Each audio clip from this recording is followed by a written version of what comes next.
Camera ಬರೋಣ ಮುಂದಿನ ಮತ್ತೆ ಕ್ಯಾಮ್ರಾ ಬರೋಣ ಚೆನ್ನಾಗಿ ಟೈಮ್ ಸಿಗುತ್ತೆ ಇಲ್ಲದ್ರೆ ಇಲ್ಲಿ ಬರೋಲ್ಲ ನಾವು ಅಲ್ಲಿ ಹೋಗ್ತೀವಿ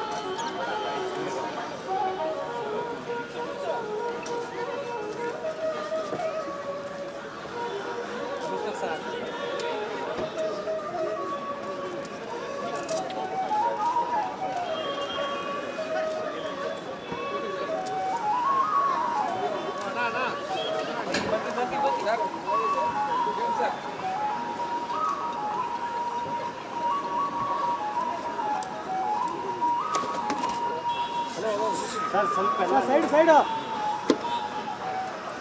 ಸರ್ ಸರ್ ಸೈಡ್ ಬನ್ರಿ ಈ ಕಡೆ ಸರ್ ಸ್ವಲ್ಪ ಕೆಳಗೆ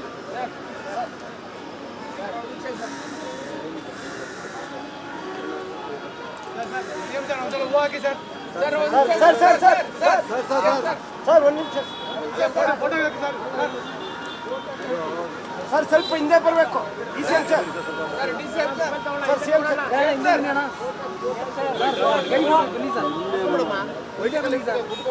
ಈಗ ವರ್ಟಿಕಲ್ ಸರ್ ಒಂದು ನಿಮಿಷ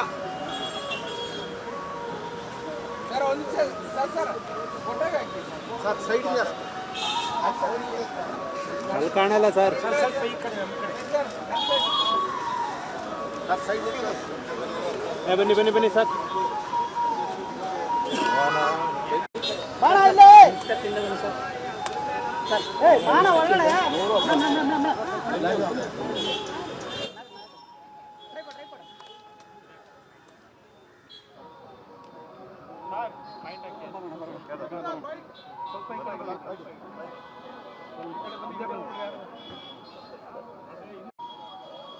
ಇಂದು ದೇವರಾಜ ಅರಸು ಅವರು ನಮ್ಮನ್ನು ಬಿಟ್ಟು ಹೋಗಿ 45 ವರ್ಷ ಆಗಿದೆ. ನಾನು ವಿದ್ಯಾರ್ಥಿ ನಾಯಕನಾಗಿದ್ದಾಗ ಅವರ ಭಾಷಣಗಳನ್ನು ಕೇಳಿದ್ದೇನೆ.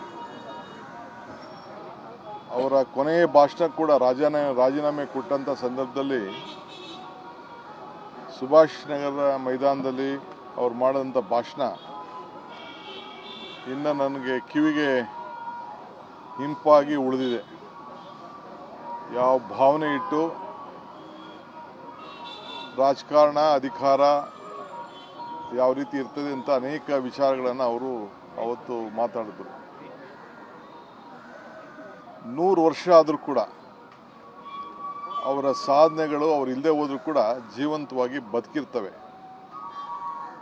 ಏನು ಇವತ್ತು ಭೂ ಸುಧಾರಣೆ ಕಾಯ್ದೆ, ಇಂದಿರಾ ಗಾಂಧಿಯವರ ಮಾರ್ಗದರ್ಶನ, ದೇವರಾಜ ಅರಸು ಅವರ ನಾಯಕತ್ವ, ಉಳುವನಿಗೆ ಭೂಮಿ ಕೊಡಬೇಕು ಅಂತೇಳಿ ಒಂದು ತೀರ್ಮಾನ ಮಾಡಿದ್ರು.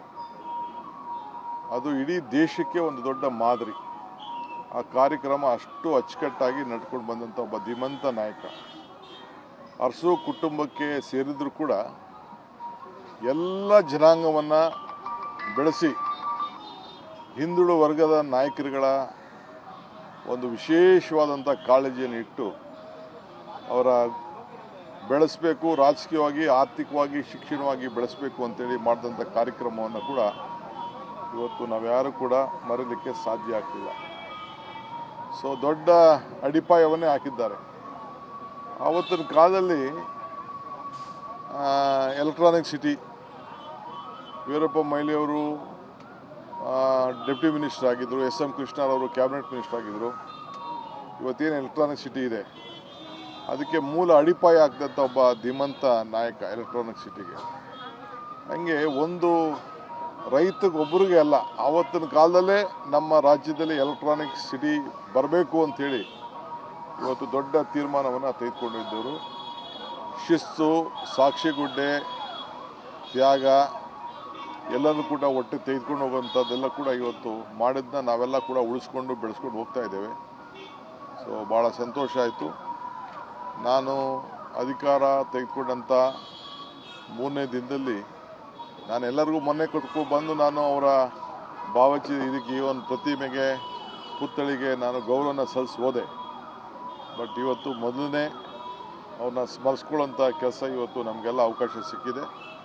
ಎಲ್ಲ ಭಾಗಿಯಾದಂಥ ಎಲ್ಲ ನನ್ನ ಸಹೋದ್ಯೋಗಿಗಳಿಗೆ, ರಾಜ್ಯದ ಜನತೆಗೆ ಈ ಸಂದರ್ಭದಲ್ಲಿ ಅವರ ಪರವಾಗಿ ನಾನು ಈ ಸಂದರ್ಭದಲ್ಲಿ ಅವರ ಮಾರ್ಗದರ್ಶನದಲ್ಲಿ ನಾವೆಲ್ಲ ಹೆಜ್ಜೆ ಹಾಕೋಣ.